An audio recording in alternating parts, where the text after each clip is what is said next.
देखो, भारतीय संविधान के निर्माण की जो प्रक्रिया है वो कहाँ से शुरू होती है, उसे एकदम स्टार्टिंग से हमें शुरू करना है। तो उसमें हम पहले पढ़ेंगे संविधान की संरचना की ऐतिहासिक पृष्ठभूमि।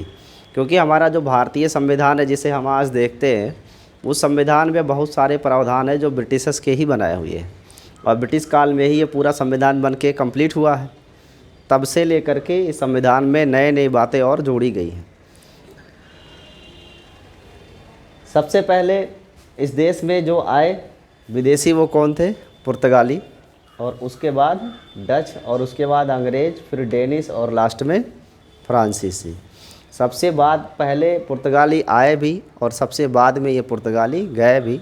अंत में ये गोवा, दमन दीव वहाँ रह गए थे, बाद में इसे मिलाया गया भारत में। और कुछ तो यहाँ से गए भी नहीं, उन्होंने भारत की नागरिकता ले ली, वो यहीं रहते हैं परमानेंट। सबसे पहले मध्यकालीन इतिहास की शुरुआत होती है 1600 एडी से, यहाँ से, जिसे मॉडर्न हिस्ट्री में आगे चल के और जोड़ेंगे। 16वीं शताब्दी में ब्रिटेन में ईस्ट इंडिया नाम की एक कंपनी थी, बट ये अकेले कोई कंपनी नहीं है, ये एक कंपनियों का समूह है, ग्रुप ऑफ कंपनीज़ है। इसमें कई कंपनी के लोग एक साथ मिलकर के एक बड़े से कंपनी का निर्माण किए, जिसका नाम था ईस्ट इंडिया कंपनी। और इन्होंने जो वहाँ की महारानी थी उस समय, एलिजाबेथ वन, उनसे परमिशन लिया कि हमें भारत के साथ व्यापार करने को परमिशन दिया जाए। तो एलिजाबेथ वन के टाइम में ईस्ट इंडिया कंपनी नामक एक कई कंपनियों का समूह बना, और उसका काम था ईस्ट के सभी देशों के साथ व्यापार करना। ये इंडोनेशिया से भी व्यापार करते थे, चाइना से भी व्यापार करते थे, और उसमें भारत भी शामिल था। तो ईस्ट में जितने थे सबसे व्यापार करने का काम इन्हीं का था। ये एक ग्रुप था। चीन के साथ इनका चाय का व्यापार होता था, भारत के साथ मसाले का व्यापार करते थे, कपड़े का व्यापार करते थे। ऐसे इंडोनेशिया के साथ आयल का व्यापार करते थे, palm oil and so on. तो शुरुआती समय में 1600 एडी में जो एलिजाबेथ वन के परमिशन से ग्रुप ऑफ कंपनीज बना, उसका नाम ईस्ट इंडिया कंपनी रही, और इसका मूल उद्देश्य था ईस्ट के सभी देशों के साथ व्यापार करना। प्रारंभ में इसका उद्देश्य पूर्णतया क्या था? व्यापारिक था, इसे व्यापार ही करना था। ये भारत में आए, और भारत में आने के बाद धीरे धीरे यहाँ पे जो मुगल्स थे उनसे परमिशन लिया गया कि हमें कंपनी चलानी, व्यापार करने का परमिशन दिया जाए। ऐसे में उनको परमिशन मिल गया, और परमिशन ग्रांट होने के बाद ये व्यापार शुरू कर दिए।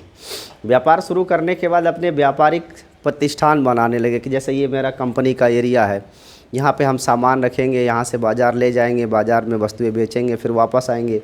तो हमारे जो साथ में रहने वाले लोग हैं उनको भी सिक्योरिटी चाहिए, तो सिक्योरिटी के उद्देश्य से अपने साथ जो है गार्ड्स रखने लगे, यानी सिपाही रखने लगे जो ईस्ट इंडिया कंपनी के ही लोग होते थे, और चारों तरफ से अपने उस कंपनीज़ के एरिया को बाउंड्री वॉल करके प्रोटेक्ट करते थे। ऐसे करते करते वो बहुत बड़े भूभाग पर भारत के अपना धीरे धीरे आधिपत्य बनाने लगे। ऐसे में जो राजस्व घाटा होने लगा, जो वहाँ की सरकारें थी प्रांतीय, जिनमें राजा होते थे ना, जैसे पहले मुगल्स ही थे तो वही थे उस टाइम पर, तो उनको ऐसा लगा कि ये कंपनियां धीरे धीरे हमारे यहाँ की अर्थव्यवस्था पर कब्जा कर रही हैं और इन्हें रोका जाना चाहिए, नहीं तो एक समय ऐसा आएगा कि हमारी आर्थिक स्थिति पूरी की पूर्ति ब्रिटिश के हाथ में चली जाएगी। इसको लेकर के कई विरोध भी हुए। उन विरोधों में एक ऐसा समय आया इस 1600 एडी के बाद, 100 साल तक तो शुद्ध रूप से ये व्यापार है कि 100 साल तक इनका कंप्लीट व्यापार का ही उद्देश्य था, लेकिन 100 साल में धीरे धीरे ये मजबूत होते चले गए, व्यापारिक दृष्टि से भी और फोर्टिफिकेशन की दृष्टि से भी। 100 साल बाद 1764 में एक समय आया जब बंगाल के शासक के साथ इनका युद्ध हुआ, और जो युद्ध हुआ उसे कहते हैं बक्सर का युद्ध। कौन सा युद्ध? बक्सर। और उसके बाद 65 में एक युद्ध हुआ जिसे बोलते हैं प्लासी का युद्ध। ये तो रेगुलेटिंग एक्ट है 1773, ये 64-65 की बात है। बक्सर और प्लासी के युद्ध में नेतृत्व करने वाला जो व्यक्ति था ब्रिटिश ईस्ट इंडिया कंपनी का, उसका नाम था लॉर्ड क्लाइव। और लॉर्ड क्लाइव कोई सेनापति नहीं था, Lord Clive British east India company में एक क्लर्क था, परंतु इस पूरे युद्ध का नेतृत्व इसी ने किया। और इधर जो मुग़ल शासक थे, जिनमें एक बहुत फेमस नाम है जिसे आज भी लोग मुहावरे के रूप में यूज़ करते हैं, मीर जाफ़र। मीर जाफ़र किसका सेनापति था? मीर जाफ़र किसका सेनापति था? सिराजुद्दौला।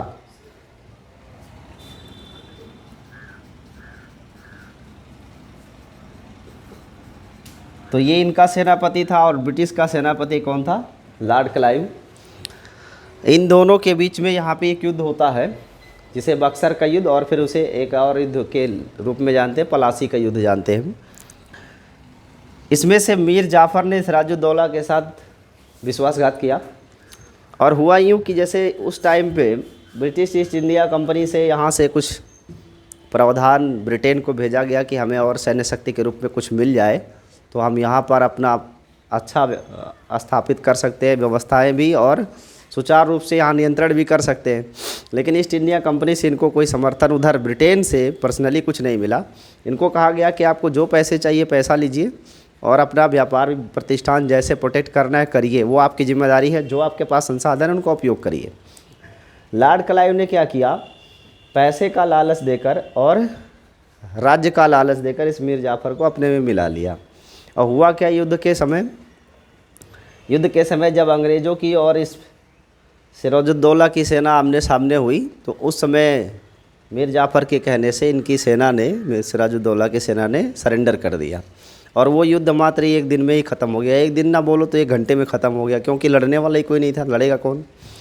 उसके बाद सिराजुद्दौला यहाँ से भागे और अंत में इन्हें पकड़कर बंदी बना लिया गया और कलकत्ता की एक कोठरी में इन्हें बंद कर दिया गया और वहाँ पर इनका दम घुटने से मृत्यु हो गई, हत्या कर दी गई।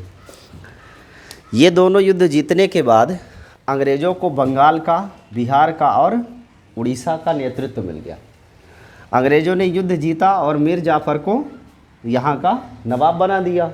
फिर मीर जाफ़र के द्वारा उन्होंने बहुत सारी शक्तियाँ हासिल कर ली राज्य के द्वारा। उसके बाद यहाँ पर व्यापार पे उनका अधिकार था ही, राजस्व पर भी अधिकार प्राप्त कर लिया। किस पर अधिकार प्राप्त कर लिया? राजस्व, यानी टैक्स वसूली का काम भी यही करते थे, व्यापार भी यही करते थे। मीर जाफ़र का आगे चलकर बेटा हुआ मीर कासिम। तो मीर जाफ़र को रास्ते से हटा दिया अंग्रेज़ों ने और उसके बाद जो ये बचा मीर कासिम, ये नेतृत्व करने के लिए आया। बाद में इस मीर कासिम को भी गद्दी से अंग्रेज़ों ने हटा दिया और उसके बाद ये मीर कासिम और अन्य लोग जो बेदखल हो गए अपने ही राज्य में, एक बिल्कुल एक शरणार्थी की तरह हो गए। इन्होंने लखनऊ के नवाब से, अवध के नवाब से नहीं, जो यहाँ के थे, उनसे मिल कर के 3-4 लोगों की एक पूरी संगठित सेना बनाई और फिर लड़ाई किया। वो लड़ाई में भी ये क्या हुई है? हार गए। ऐसे में पूर्णतया जो प्रशासनिक कार्य था और जो व्यापारिक कार्य था, ये दोनों कार्यों की पूरी जिम्मेदारी किसके हाथ में चली गई?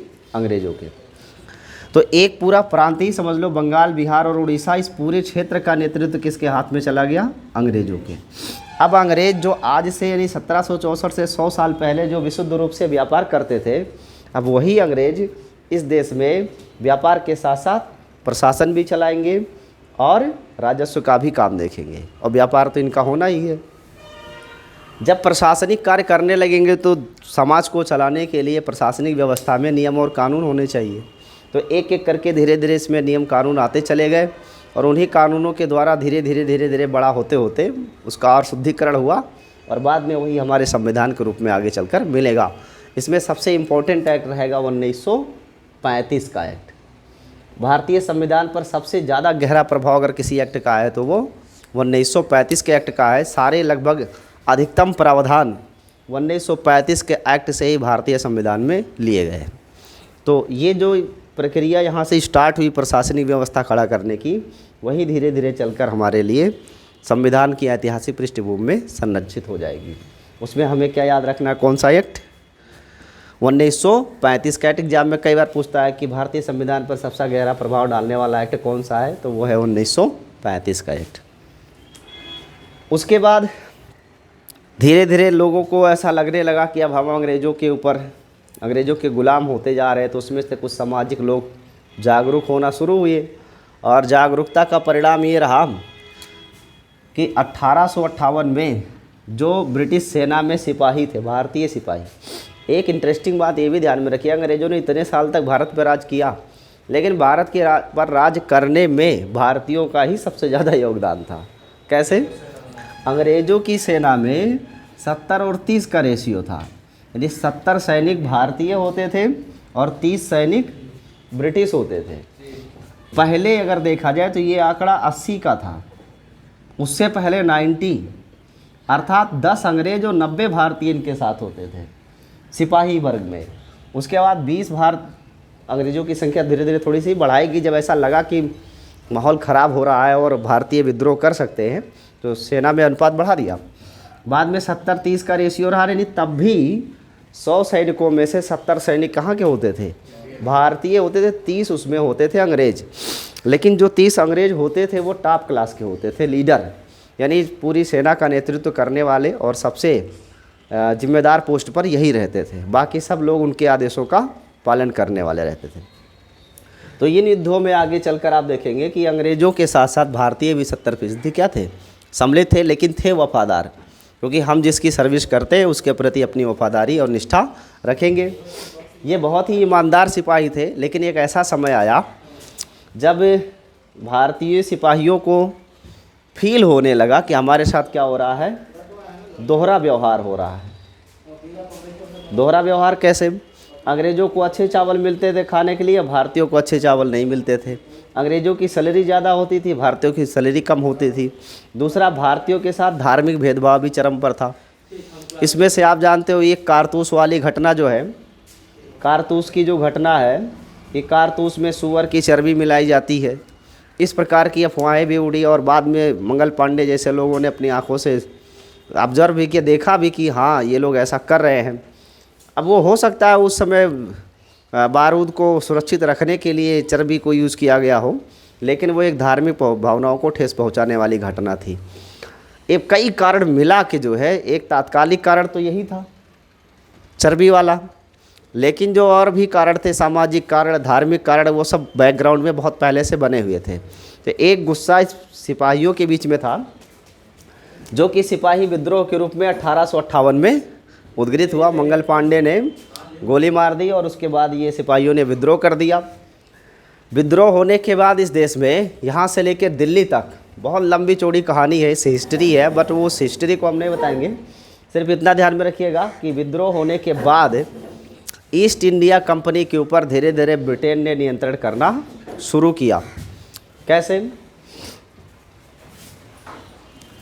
जो ईस्ट इंडिया कंपनी को अभी सारे पावर मिले हुए थे, जितने पावर ईस्ट इंडिया कंपनी को यहाँ मिले हुए हैं, वो पावर धीरे धीरे अब ब्रिटेन की संसद द्वारा क्या किए जाएंगे? सीमित किए जाएंगे। और 1858 के सिपाही विद्रोह के बाद जो भारत के प्रशासनिक क्षेत्रों का नियंत्रण था वो सीधे किसके हाथ में चला गया? ब्रिटिशर्स के हाथ में चला गया। यानी अब जो ये ईस्ट इंडिया कंपनी के नाम से भारत में शासन हो रहा था, वो किसके हाथ में सीधा चला जाएगा? ब्रिटिश के हाथ में। यानी वहाँ की जो पार्लियामेंट है वो अब भारत में शासनिक कार्य को देखने का कार्य करेगी। एक क्वेश्चन इसमें से पूछता है कि वो कौन सा व्यक्ति था जिसने ईस्ट इंडिया कंपनी को पहले दीवानी सौंपा था? तो उस व्यक्ति का नाम है शाह आलम द्वितीय। इन्होंने 1764 की लड़ाई के बाद ईस्ट इंडिया का, EIC का मतलब east India company, east India company को दीवानी का पूरा भार सौंप दिया। अब जब दीवानी और राजस्व ईस्ट इंडिया कंपनी को मिल जाएगा तो आप जानते हो किसी राज्य की सबसे मजबूत शक्ति क्या होती है? आर्थिक शक्ति। वे अर्थव्यवस्था मजबूत रहेगी तो राज्य में सभी खुशहाल रहेंगे। जब सब खुशहाल रहेंगे तो राजा का सम्मान करेंगे, उसे मानेंगे भी, रिस्पेक्ट भी करेंगे। अब अगर खुशहाली नहीं रहेगी राज्य में, आर्थिक व्यवस्था ही डैमेज हो जाएगी, तो स्वाभाविक रूप से राजा के प्रति लोगों की श्रद्धा उतनी नहीं रह जाएगी। तो हुआ क्या कि अंग्रेज़ों ने ये 2 तार इनके काट दिए। इससे जो जनता के साथ राजाओं का संबंध था वो धीरे धीरे बिगड़ गया और राजा हो गए अकेले। दूसरा, इसके बाद कंपनी का शासन एक्ट, जो ये ध्यान में रखिएगा, कंपनी का शासन कब से कब तक था? 1773 से लेकर के 1858 तक जो भी भारत में शासन हुआ वो कंपनी के द्वारा हुआ। लेकिन अब 1858 के सिपाही विद्रोह के बाद ये साधन सीधा ब्रिटिश के पास चला जाएगा, यानी वहाँ की पार्लियामेंट डिसाइड करेगी। ये सब होगा 1858। उसके बाद आंदोलन भी होगा, असहयोग आंदोलन, धर्म सुधार आंदोलन, धार्मिक सुधार आंदोलन, बहुत सारे आंदोलन होंगे। उसमें महात्मा गांधी जी की भी एंट्री होगी और 9 जनवरी 1915 को महात्मा गांधी जी दक्षिण अफ्रीका से भारत बुलाए जाते हैं, आते नहीं, बुलाए जाते हैं। भारतीय उनसे रिक्वेस्ट करते हैं, कई बड़े बड़े लोग थे, जैसे गायकवाड़ थे, महाराष्ट्र के राजा थे, लोकमान्य बाल गंगाधर तिलक थे, गोपाल कृष्ण गोखले थे। इन्होंने महात्मा गांधी से रिक्वेस्ट किया कि तुम भारत से एक केस लड़ने साउथ अफ्रीका गए, साउथ अफ्रीका में आपने वहाँ के लोगों को अधिकार दिलवाया अंग्रेज़ों से, तो अब आपकी ज़रूरत भारतीयों को भी है, इन्हें भी अधिकार मिलने चाहिए। यहाँ भी वही हाल है जो वहाँ पे है। तो महात्मा गांधी जी वो 9 जनवरी 1915 को आते, इसीलिए 9 जनवरी को ही क्या मनाया जाता है, प्रवासी दिवस। भारत में प्रवासी दिवस 9 जनवरी को मनाते हैं, क्योंकि इसी दिन महात्मा गांधी दक्षिण अफ्रीका से भारत आए थे। महात्मा गांधी जी 1915 में जब भारत आए थे तो पूरे के पूरे जेंटलमैन थे। वो जो लाठी और धोती वाला ड्रेस आप देखते हो महात्मा गांधी का, वो नहीं था, वो कोट पैंट टाई और सूट वाले थे, बढ़िया ब्लैक चश्मा, स्टाइलिश आदमी, ठीक है, अच्छी पर्सनालिटी, लायर थे भाई, ब्रिटेन लंदन से पढ़े हुए थे, हार्वर्ड ऑक्सफोर्ड वाले थे सब। जितने नेता हमारे यहाँ थे वो सब ब्रिटिशर्स के ही स्कूलों में पढ़े हुए थे, और सब लंदन हार्वर्ड से रिटर्न थे, है नहीं, कोई ऑक्सफोर्ड में था, कोई हार्वर्ड में था, और वहीं पर अपना पढ़ाई लिखाई करके और एक राजनीतिक विचारधारा मस्तिष्क में बनाते थे, और उसका एक्सपेरिमेंट सीधा भारत में आके करते थे। आज भी वही होता है, नेता का नेता लड़का बाहर पढ़ता है, फिर आ जाता है इंडिया और यहाँ अपना राजनीतिक पहुँच बनाने का प्रयास करता है। तो महात्मा गांधी जी जब आए थे 1915 में, तो इनको भारत के बारे में कोई अधिक जानकारी नहीं थी, क्योंकि इनका पालन पोषण गुजरात के क्षेत्र में ही हुआ था, और उसके बाद वहाँ से वो विदेश पढ़ने चले गए। विदेश से वापस इंडिया आए तो उनको एक व्यापारी थे गुजरात के, उन्होंने अपना केस लड़ने के लिए अफ्रीका भेज दिया, और वो अफ्रीका केस लड़ने गए, फिर वहीं बिजी हो गए, इतना आंदोलन करने लगे। तो इनको भारत के बारे में कोई विशिष्ट जानकारी नहीं थी। जब ये भारत आए तो 1915 में इनका स्वागत बहुत बड़े पैमाने पर किया गया, परंतु महात्मा गांधी को हिंदी नहीं आती थी, बड़ी समस्या थी, ये सिर्फ अंग्रेजी जानते थे या थोड़ा बहुत गुजराती। ऐसे में ये लोगों के साथ कम्युनिकेट कैसे करें, लोगों को अपनी बात कैसे समझाएं, ये बड़ी समस्या थी इनके सामने। तो इसका भी अरेंजमेंट लोगों ने कर दिया कि वो पहले से ही माहौल बना के रखते थे कि महात्मा गांधी जी आ रहे हैं और वो आज बोलेंगे। तो जब ये महाराष्ट्र में उतरे पानी वाली जहाज़ से नीचे, तो इनका भव्य स्वागत हुआ और लोग स्वागत करने चले गए, क्योंकि महात्मा गांधी कोई है, क्योंकि इनका नाम हाईलाइटेड पहले था इंटरनेशनली। और उसके बाद गांधी जी लोगों को देखकर बड़े विचलित हुए, और 2 साल तक उन्होंने निर्णय लिया कि मैं इस भारत के लोगों के साथ अभी कम्युनिकेशन नहीं करूंगा, पहले 2 साल तक मैं भारत को सीखूंगा। और 2 साल तक 1915 से लेकर 1917 तक ये भारत में सिर्फ भ्रमण ही किए थे। भ्रमण करते करते ये अंत में कहाँ पहुँचे थे, प्रयागराज, जिसे का नाम पहले इलाहाबाद था, प्रयागराज पहुँचे, और वहीं कुंभ के मेले में इन्होंने भारत को देखा। पूछा उन्होंने अपने जो PA थे लोग उनसे कि ये हो क्या रहा है, इतने लोग इकट्ठा, कोई आंदोलन करने आए हैं, क्या करने आए हैं? तो लोगों ने समझाया कि ये आंदोलन करने नहीं आए, ये कुंभ लगा हुआ है, और यहाँ पूरे देश से लोग बिना बुलाए आते हैं, और यहाँ ना धर्म है, ना जाति है, ना कुछ नहीं, यहाँ सारे लोग आते हैं, अपना धार्मिक अनुष्ठान करते और फिर वापस चले जाते। तो महात्मा गांधी को समझ में आ गया कि भारत की आत्मा कहीं है जो एकजुटता को पिरो के रखती है, पर वो आत्मा और वो लेवल पे हमको भी जाना पड़ेगा। और वहीं पे उन्होंने अपना कोट पैंट टाई और सब निकाल दिया, और वो लाठी डंडा वाले स्वरूप में वापस आ जाते हैं। फिर उसके बाद महात्मा गांधी जी चक्रा चलाना शुरू करते हैं। चक्रा समझते हो ना, चरखे से आज़ादी, चक्रा चलाना शुरू करते हैं। और पहला आंदोलन कहाँ पे करते हैं, चंपारण बिहार में नील की खेती के विरोध में, डड़कटिया नियम चलता था उसके विरोध में, और ये आंदोलन सफल रहा। यहाँ पर महात्मा गांधी आमरण अनशन पे थे, इनको पकड़ के जेल में बंद कर दिया गया और ज़बरदस्ती भोजन कराने का प्रयास किया गया, पर भोजन किए नहीं। और महात्मा गांधी का ये एक बहुत मजबूत पावर था। एक बार डॉक्टर BR अम्बेडकर ने कमेंट भी कर दिया था, जब वो पुणे की जेल में थे और उन्होंने आंदोलन किया, तब जाके उन्होंने अम्बेडकर ने कहा कि ऐसा है बापू कि ये जो ब्लैकमेल करने वाला आइडिया आपका है ये बहुत ही ख़तरनाक है। जब भी होता है आमरण अनशन पे बैठ जाते हैं, और ये बहुत गलत तरीका है, ये ठीक नहीं है। लेकिन हाँ, महात्मा गांधी का यही हथियार था, असहयोग, अहिंसा और आमरण अनशन। अनशन पे बैठो, और वो भी आमरण अनशन, जब मर जाएंगे लेकिन खाएंगे नहीं। तो अंग्रेज़ों की लाठी से कुछ लोग डरते थे और ये पहले से मरने के लिए बैठते थे, तो लाठी से तो डर का कोई मतलब रह नहीं गया। तो अंग्रेज़ भी समझते थे इनको समझाना थोड़ा कठिन है, तो उठा के जेल में ले गए। उसके बाद कोर्ट में हियरिंग हुई। कोर्ट में जज ने कहा 1 रुपये का बांड भरिए और चले जाइए। महात्मा गांधी ने कहा बात 1 रुपये की नहीं, बात राष्ट्र की है, मैं 1 रुपये नहीं दूंगा, आपको मुझे रखना है, जेल में रखिए। मजबूर होकर वहाँ पर जो है जज ने इनको बरी कर दिया, छोड़ दिया, और ये आंदोलन सफल हुआ। इसके बाद महात्मा गांधी पूरे देश में फेमस हो गए। यहाँ पर महात्मा गांधी के साथ एक और व्यक्ति थे जिनका नाम याद रखिएगा, डॉक्टर राजेंद्र प्रसाद। ये वो व्यक्ति थे जो वकालत करते थे। इन्होंने वकालत छोड़कर महात्मा गांधी से प्रेरित होकर महात्मा गांधी के साथ अपने आप को जोड़ा और इस आंदोलन में ये भी थे। बाद में ये भारत के प्रथम राष्ट्रपति बने। तो समझ रहे हैं कितना बेनिफिट का काम है आंदोलन करना। पर ये आज़ादी की लड़ाई थी, इसलिए आज इसको हम हल्के में नहीं ले सकते, क्योंकि यहाँ पे जिन्होंने जो कुछ किया वो अपने देश के लिए किया।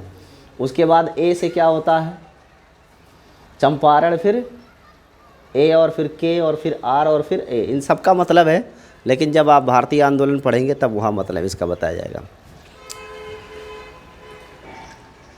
इसके बाद इन सब आंदोलनों का परिणाम ऐसा रहा कि 1942 और 43 में विश्व युद्ध के समय पर अंग्रेज़ों की शक्ति भारत में क्या हो गई, छीड़। और अब अंग्रेज़ों को भारतीयों की थी बहुत सख्त ज़रूरत। अंग्रेज़ी सेना के लिए जो सिपाही चाहिए वो भारत से ही मोस्टली जाते थे दुनिया में लड़ने के लिए। तो अंग्रेज़ों को भारतीयों की थी बहुत सख्त ज़रूरत, सिपाही उन्हें चाहिए थे और इंडियंस चाहिए, तो उन्हें मजबूरन भारतीयों के साथ कुछ समझौता करना था। लेकिन बिना पूछे भारतीयों से और भारत की प्रशासनिक व्यवस्था से उन्होंने भारतीय सैनिकों को विदेश भेजना शुरू किया। उसके बाद भारत में जो कुछ बची बचाई सरकारें बनी थी प्रांत में, उन्होंने भी इस्तीफ़ा दे दिया कांग्रेस की पूरी सरकारों ने, और उन्होंने कहा हमें पूर्ण आज़ादी चाहिए, बिना भारतीय पार्लियामेंट के परमिशन के कोई भी भारतीय सैनिक कहीं लड़ने के लिए नहीं जाएगा। और महात्मा गांधी भी इस समय विरोध में आ गए और इन्होंने एक नारा दिया जो था करो या मरो। अच्छा देखो, इस करो या मरो स्लोगन में भी आपको कहीं अहिंसा नज़र आती है, करो या मरो में, और हिंसा, दोनों के भाव इसमें बोध हो रहे हैं, लेकिन फीलिंग्स जो है वो हिंसा टाइप की आ रही है, लेकिन शब्द हिंसक है। करो या मरो, मारो नहीं मरो, ये क्या लिखा हुआ है, करो या मरो, मारो नहीं, यानी हिंसा नहीं, मरो। फिलहाल यहाँ भी अहिंसा का पालन किए, लेकिन इतना बोलने के बाद लोग समझ गए कि अब कुछ बड़ा ही करना है। तो उसके बाद ये सब घटनाएं हुई और विश्व युद्ध का समय था उस समय, और अंग्रेज़ों की हालत 2-3 मिलके बहुत ख़राब कर रखे थे। एक तो हिटलर था अपने समय में, उस टाइम अंग्रेज़ों की खटिया खड़ी कर रखा था अकेले ही, और यहाँ सुभाष चंद्र बोस की भी अपनी एक भारतीय सेना थी जिसे बोलते आज़ाद हिंद फौज। जापान भी भारत के समर्थन में था। तो ऐसे में अंग्रेज़ों को लगा कि हमें भारतीयों को कुछ ऑफर देना चाहिए, और उन्होंने घोषणा कर दिया कि हम भारत को आज़ाद कर देंगे, हमारा सहयोग करिए, हम आज़ादी देंगे आपको। और ऐसे होता रहा। विवादों के बाद एक समय ऐसा आया 15 अगस्त 1947, जब ब्रिटेन में चुनाव लेबर पार्टी के जो नेता थे जॉर्ज क्लेमेंट एटली, वो ब्रिटेन में चुनाव हुआ, और एटली ने ही घोषणा की थी कि हम अगर प्रधानमंत्री बने तो भारत को पूर्ण आज़ादी देंगे। अपने वादे के मुताबिक उसने जब पहली बार प्रधानमंत्री पद की शपथ ली, उसके बाद पार्लियामेंट में 15 अगस्त 1947 को इंडिया इंडिपेंडेंस एक्ट नाम से एक विधेयक पारित किया गया, और इस समय भारत को यहाँ से आज़ादी मिलती है। लेकिन भारत आज़ाद हो जाएगा, एक देश बन जाएगा, तो देश को चलाने के लिए नियम कानून भी होने चाहिए, प्रशासनिक व्यवस्था होनी चाहिए। हमारे पास उदाहरण के रूप में यही ब्रिटिशर्स की प्रशासनिक व्यवस्था थी, जो ब्रिटिशर्स यहाँ अपना अरेंजमेंट कर रखे थे, वो व्यवस्था थी। उसी को शुद्धिकरण करके भारतीय जैसा बनाने का प्रयास किया गया, उसी से हमारे संविधान का निर्माण होता है। तो ये ध्यान में रखिएगा कि कंपनी कब तक शासन की है, 1773 से लेकर 1858 तक। उसके बाद कंपनी का नियंत्रण खत्म और सीधा सीधा कौन यहाँ शासन कर रहा है, ब्रिटिश। अब इसके आगे की घटनाएं नेक्स्ट पढ़ते हैं। इसमें से बहुत सारे एक्ट हैं, उन एक्ट से भी क्वेश्चन आता है, उन्हें भी देखते हैं।